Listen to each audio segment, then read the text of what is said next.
तो हेलो दोस्तों, स्वागत है आपका अपने यूट्यूब चैनल में। तो आज की क्लास होने वाली है हिंदी साहित्य की। हम हिंदी साहित्य अपनी दो पिछली क्लासों में हमने लगभग 12 कवि को कंप्लीट कर लिया है। आज की वीडियो में हम 12 से आगे के कवि कंप्लीट करेंगे, यानी जो हमने 12 रहे हैं आज 6 देंगे, 12 6 लगभग 18 कवि हो जाएंगे। लगभग एग्जाम से पहले हम पूरे अपने 24 कवि कर लेंगे। तो आई होप हमारे से पता हो जाए। तो शुरू करते हैं आज की वीडियो। सबसे पहले कहीं है राजेश जोशी। राजेश जोशी का जन्म 18 जुलाई 1946 को हुआ था। मध्य मध्य प्रदेश का जन्म हुआ था 18 जुलाई 1946 को। इन्हें पुरस्कार कहते हैं हिंदी का साहित्य अकादमी पुरस्कार मिला था। वो मिला दो पंक्तियों के बीच में, दो पंक्तियों के बीच में मिला था। पहला सम्मान भी ये था। रचना की बात करते हैं हम, तो कविता आती हैं। एक दिन बोलेंगे पेड़, दूसरी है मिट्टी का चेहरा, नेपथ्य में हंसी। ये बहुत इंपॉर्टेंट, नेपथ्य में हंसी डाल लीजिए। दो पतियों के बीच में अब तीन कविताएं। पहली कविता मारे जाएंगे बली दक्कनी, पाँव की नस, बच्चे काम पर जा रहे हैं, सशक्त होने की इच्छा, पृथ्वी का चक्र फिर आती निराशा, फिर उसके बाद आती भूलने की भाषा। एक भी क्या है अगली दाग, और माँ कहती है पेड़ क्या करता है, वृक्षों की प्रार्थना की अगली है प्रौद्योगिकी की माया, हर जगह आकाश है और चांद की आदत या चांद की आदतें। इसके बाद आती हैं सह यात्रियों के साथ, सह यात्रियों के साथ। इसके बाद आती है कलकत्ता 300 साल, पक्की दोस्तों का आना, पक्की दोस्तियों का आईना, अनुपस्थित या उपस्थित चिड़िया, फिर आता है समर गाथा। इनकी कुछ बात कविताएं हैं, जैसे पानी वर्षा, गेंद गेंद निरारी, मिट्टू की, फिर आती इनकी हनी सरे वाला है इनका हनी संज्ञा राजे ऋषि का।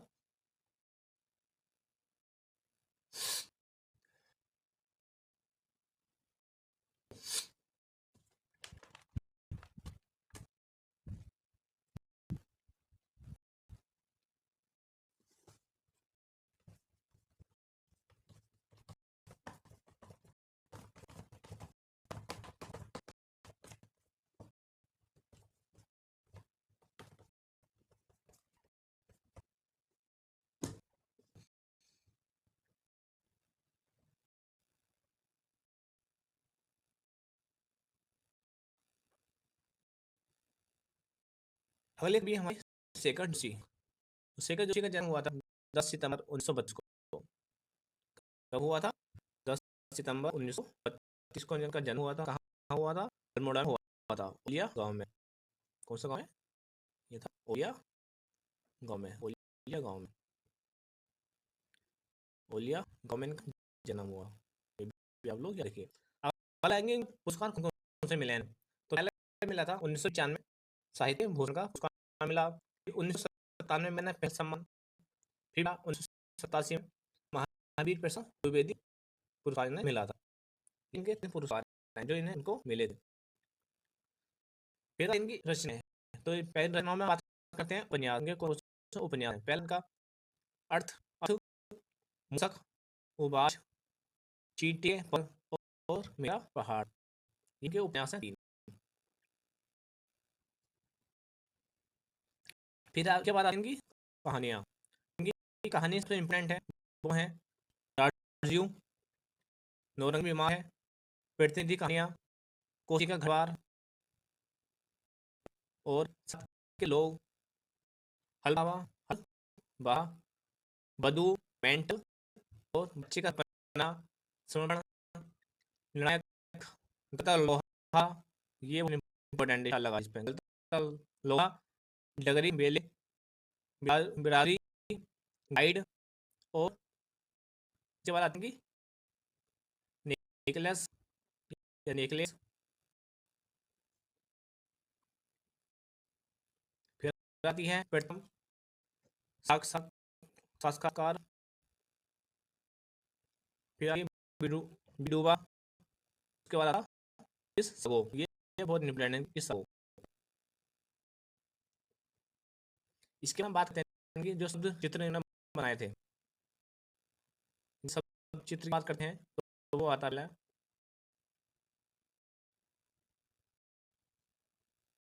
एक पेड़ की याद, ये सब चित्र है।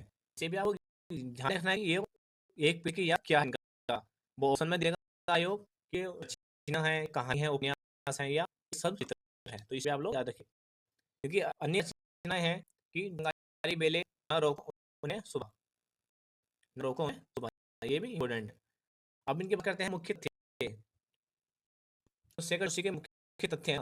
उसका पहला पॉइंट है कि कहानी दर्जों पर चिल्ड्रंस फिल्म सोसाइटी है, बाल फिल्म बनाई है, ठीक है, वो किससे बनाई है, डार्जू का अर्थ होता है ना बहुत बड़ा, तो डार्जू फिल्म है ना, डार्जू वो चिल्ड्रंस फिल्म सोसाइटी ने बाल फिल्म बनाई है, फिल्म बनाई है इस रचना, ठीक है। फिर दूसरा गलता लोहा का विषय है ना, कहानी का विषय वो है जातिगत जातिगत विभाजन पर टिप्पणी, ठीक है। इसके बाद आता है कि गलता लोहा ना उसके कहानी के पात्र कौन से हैं, ये भी इंपॉर्टेंट है। तो पहला पात्र आता है मोहन, फिर आता बंशीधर, फिर आता धन राम लोहार, इनके ये पात्र हैं। अगला है कि इन्होंने सैनिक उद्योग ब्रिटिश प्रतिष्ठान में कार्य किया है, ठीक है। अगला है कि इनकी रचनाओं का अनुवाद अंग्रेजी, चेक, रूसी, पोलिश, जापानी भाषा में हुआ है, इसे आप लोग ध्यान रखना। अगले जो अभी है हमारे वो है सलेश मटियानी। सलेश मटियानी का जन्म हुआ, हुआ था 14 अक्टूबर को हुआ, अल्मोड़ा हुआ था, और बाड़ेछा गाँव का नाम था ये। जिनकी मृत्यु हुई वो हुई 2001 में, 24/2001 में दिल्ली में। इनके पास में नाम आता है ना, वो आता है रमेश सिंह मटियानी, ये भी इंपॉर्टेंट है, ध्यान रखें आप लोग। अब आते हैं इनके पुरस्कार, इन्हें 2 पुरस्कार मिले हैं। पहला मिला 1984 में फणीश्वर रेणु पुरस्कार, जो कविता आती है मुठ भेड़ के लिए मिला है इन्हें। फिर 1992 DLED की उपाधि मिली इन्हें कौन विश्वविद्यालय द्वारा, इसे आप लोग याद रखिए। इनकी जो कहानी ना रचना है वो आती है, कहानी देख लेते हैं पहले। पहला रंग का संग्रह कि दो दुखों का एक सुख, ठीक है, यह हो पहला। दूसरा है कि दूसरों के लिए, इसके बाद सफर पर जाने से पहले, सफर पर जाने के पहले हार हुआ तथा पाप मुक्ति, उसके बाद आता प्रेत प्रेत मुक्ति, हथियार आता है, फिर आता बर्फ के टाने। इसके बाद कहानी आती है जंगल मंगल, ये भी इंपॉर्टेंट है, जंगल में मंगल। इसके बाद आता है फिर सबसे इंपॉर्टेंट का कहानी आता आती है महाभोज।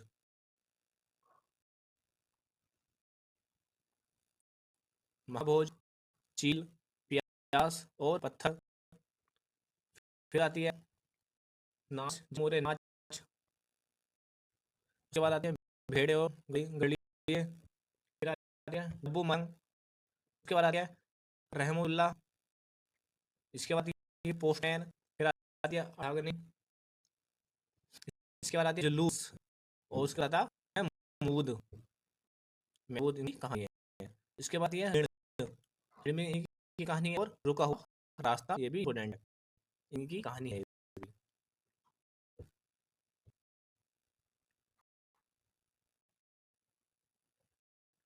इसके बाद है कि एक शब्द नदी, यानी एक शब्द ही नदी, एक शब्द ही नदी, विशेष गिरीगुड़ और मेरी तैस कहानियाँ, मेरी प्रिय कहानियाँ और सुहावनी तथा अन्य कहानियाँ, अति तथा अन्य कहानियाँ, इन्हीं का रचना है भी, और मार तथा अन्य कहानियाँ, जो जो भी अन्य कहानियाँ होगी बस इन्हीं की पुस्तक है, कहानी है, वो भी किसी है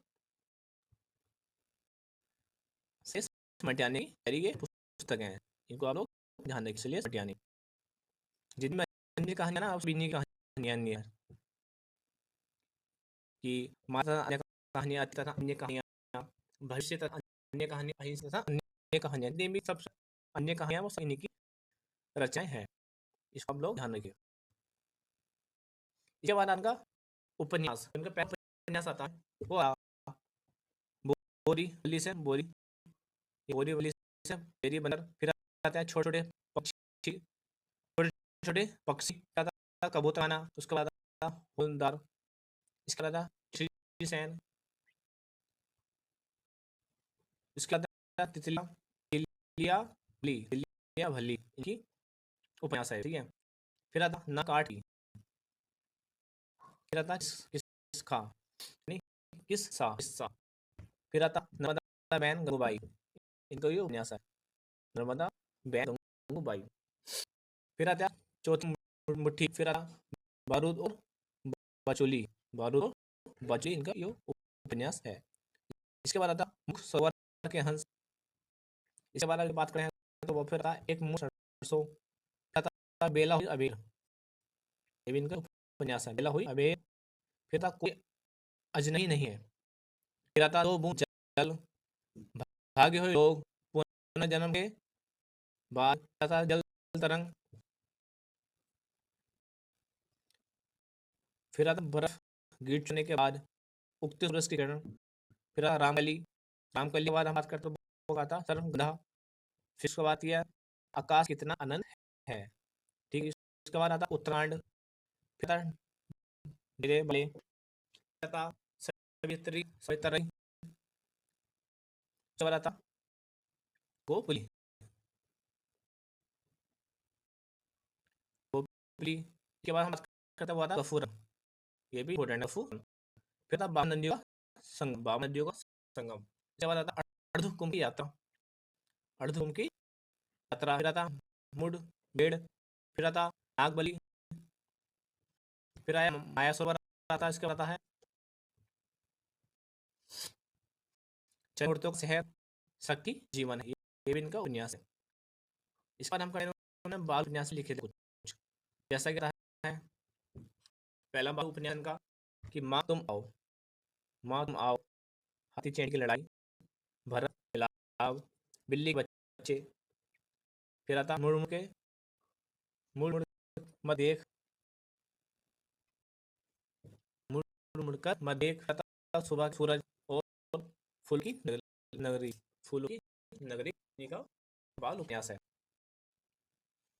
इसके बाद इसके बाद इनका निबंध और संस्मरण। पहला मुख्य धारा का सवाल,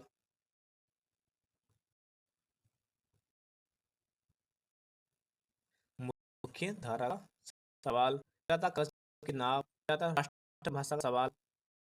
इसके बाद यह कदा लेखक की हैसियत से, यदा कदा। फिर आता लेखक की हैसियत से। फिर आता राम किसके, राम कैसे राम, ठीक है, हो गया। फिर आता जनता और साहित्य। इसके बाद आता यथा पर्यटन कवि व्यवहार।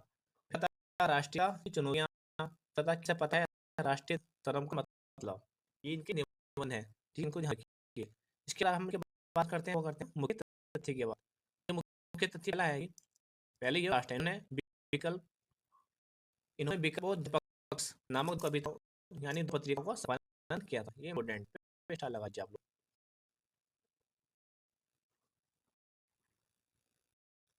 तो अगले भी हमारे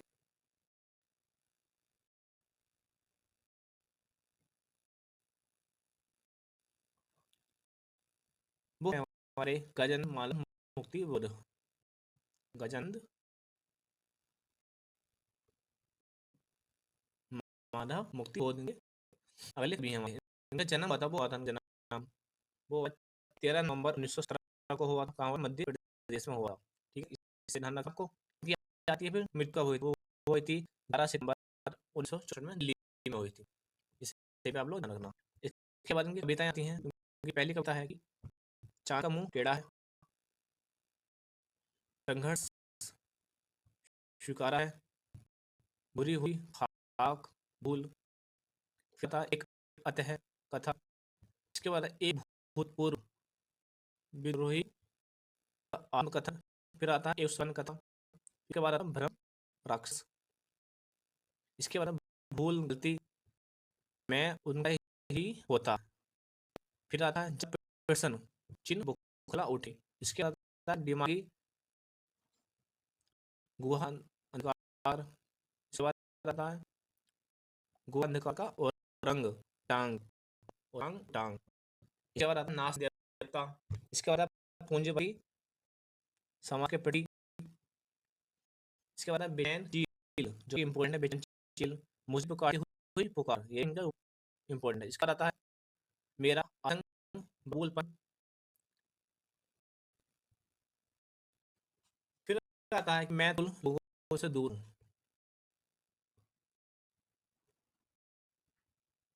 मैं तुम लोगों से दूर हूँ, मृत्यु और कभी, उसका आता लकड़ी का रबड़, विचार आए हैं मेरे लोग और सुनिए इनकी कभी है। इसके बाद हम इनकी बात करते हैं आलोचना की, इन्होंने कौन कौन सी आलोचना लिखी है। पहला आता है कि नए साहित्य का सुंदर शास्त्र, फिर आता समीक्षा की समीक्षा, इसके आता कामयानी एक पूर्ण विचार, इसके बाद आता साहित्यिक डायरी, एक नए की जन्म कुंडली, एक उसका अंश है काशी, जो साहित्यिक डायरी है ना, नए की जन्म कुंडली वो इसी का अंश, नए की जन्म कुंडली ये इसी का अंश, साहित्यिक डायरी का ये अंश है। इस बार आता है कविता का आत्मसंघर्ष, इसके बाद हम पढ़ेंगे कहानी आती है, गणन मानव मुक्ति की जो कहानी है ना, है अंधेरे में, क्राउड, इथली, जंगल, पक्षी और दिमाग, ये इम्पोर्टेंट की, फिर उसके बाद दर्शन, फिर भ्रम राक्षस का शिष्य और लेखन, अगला लेखन कहानी और लेखन, फिर इसके बाद ये सुंदर के उपासक, ये भी कहानी है सुंदर के उपासक। इसके बाद जो साहित्य आता वो है काट का सपना, विपात, फिर आता से उठता आदमी, ये भी इम्पोर्टेंट है, सत्ता से उठता आदमी जो है का साहित्य है। फिर क्या करते हैं हम, इनकी कविता प्रकाशित नहीं होती, यानी कि प्रकाशित कविता की बात करते हैं, वो है जब दोपहरी जिंदगी पर, जब दोपहरी जिंदगी पर, वो इनकी प्रकाशित कविता है, यानी वो कभी भी प्रकाशित नहीं पाई। इसके अंदर नियम की बात करते हैं, वो पहला आता है इनका कल का तीसरा बाण, शमशेर मेरी दृष्टि में, इसका कलाकार की व्यक्तिगत ईमानदारी, इसके बाद सुंदरी प्रतिक्रिया की प्रतिक्रिया, उसके बाद आता मध्ययुगीन भक्ति आंदोलन का एक पहलू, ठीक है। इसके बाद क्या आती है अन्य रचनाएं, अन्य रचनाएं में की रचनाएं हैं वो है भारत इतिहास और संस्कृति, इनकी अन्य रचनाएं।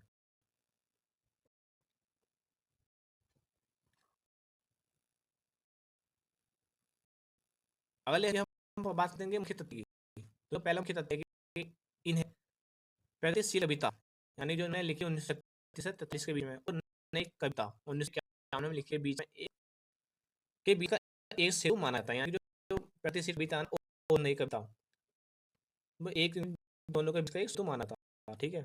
अब बहुत है कि यह मूलतः एक कवि थे, बिल्कुल सही है, ये मूलतः कवि थे, फिर आगे उन्होंने उज्जैन में मध्य भारत प्रगतिशील लेखक संघ की नींव डाली,